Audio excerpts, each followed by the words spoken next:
चप्पल में राखी बर्फ के साथ के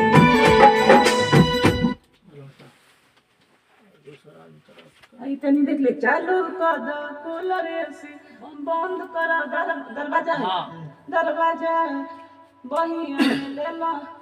नन किशोर जी कैसे बढ़िया लगता नहीं कि बहिया में ले ला नन किशोर बढ़िया में ले लगता नहीं कि होगा कूलर एसी बंद करो दरवाजा बहिया में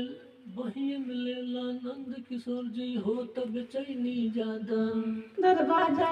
बहिया में ले ला नंद किशोर जी हो बड़ा छोटा सा थोड़ा उसको लंबा लेना है नंद किशोर जी हो तब बेचैनी नंद किशोर जी हो तो बेचैनी ज्यादा अरे ला ला ला ला ला ला करा दरवाजा